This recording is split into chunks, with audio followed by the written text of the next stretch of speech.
Good morning dear students. Yes beta, let's start this. First of all you will write down the syllabus of annual exam.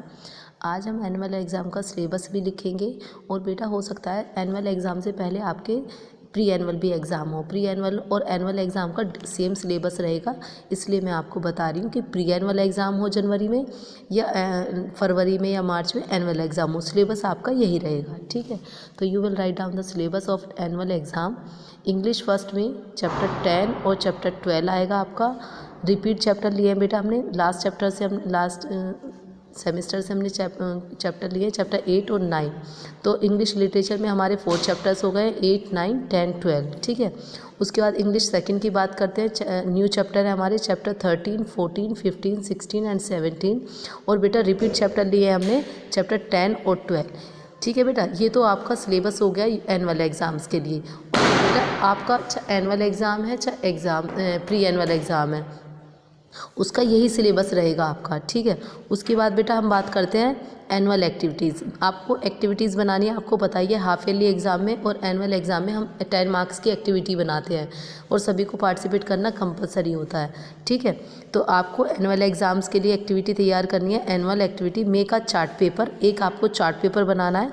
Right a paragraph on Meghalaya Arunachal Pradesh.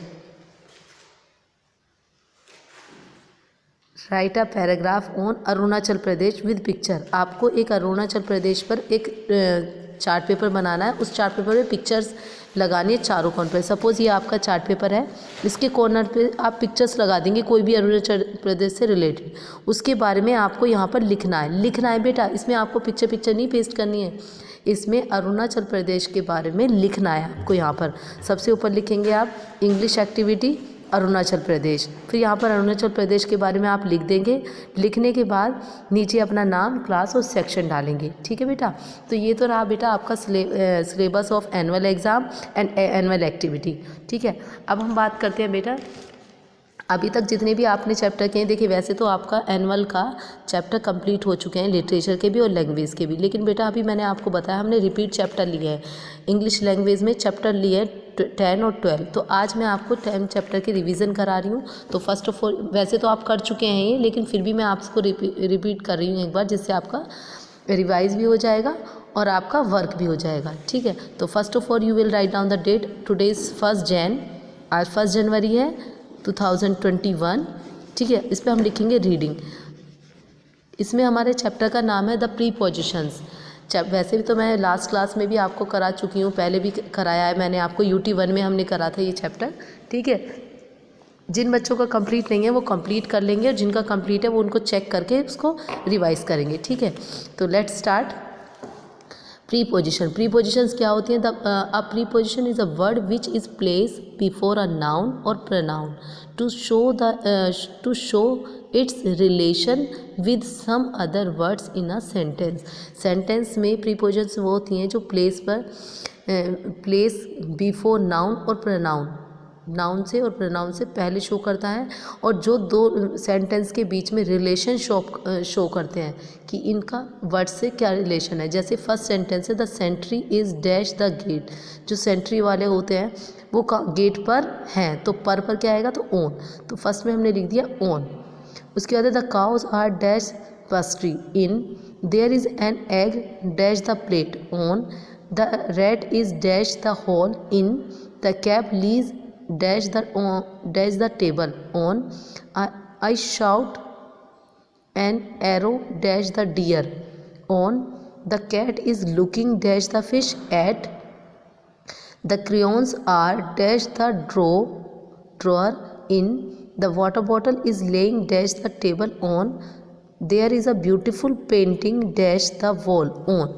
ठीक है, तो ये भी आपको book में ही करनी है।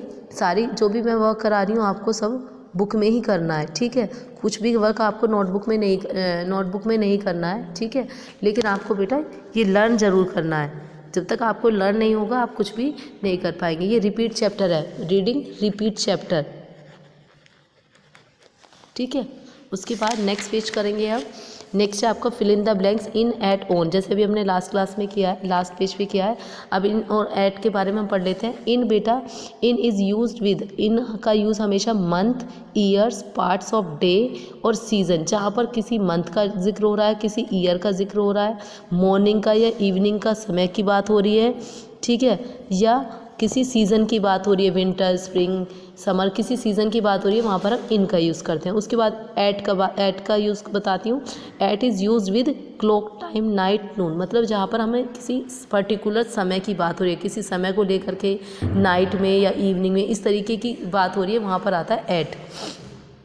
उसके बाद है बेटा on. On is use with days, dates and special days, किसी जो पर्टिकुलर डे की बात हो रही है या किसी डेट को लेकर के बात हो रही है या किसी पर्टिकुलर, जैसे बर्थडे है किसी का, मैरिज है किसी की, ठीक है, वहाँ पर हम यूज़ करते हैं ऑन, ठीक है। तो first is I was born dash July, I dash, तो बोर्न फर्स्ट में आ गया in. I was going to the field dash the evening, मैंने अभी आपको बताया कि जब कभी कहीं पर समय की बात हो रही है तो क्या आएगा, I was going to the field dash evening, तो यहाँ पर आएगा बेटा इन द इवनिंग।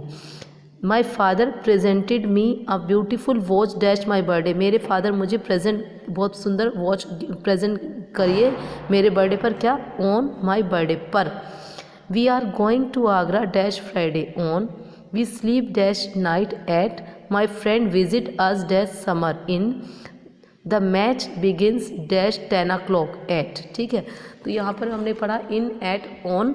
अब बात करते हैं बेटा अंडर, अराउंड, नियर, बिसाइड।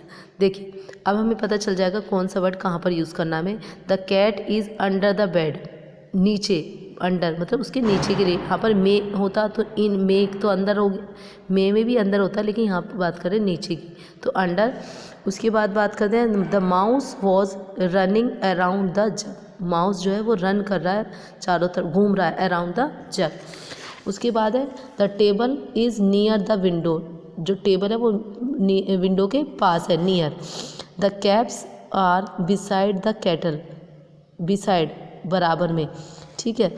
इसी तरीके से हमें ये प्रीपोजिशंस के फिलअप्स करने हैं बेटा, मैंने यहाँ पर फिल कर चुकी हूँ। फर्स्ट में हमने लिखा, फर्स्ट में अराउंड, सेकंड में बिसाइड, थर्ड में अंडर, फोर्थ में नियर, फिफ्थ में अंडर, फिर सिक्स में बिहाइंड।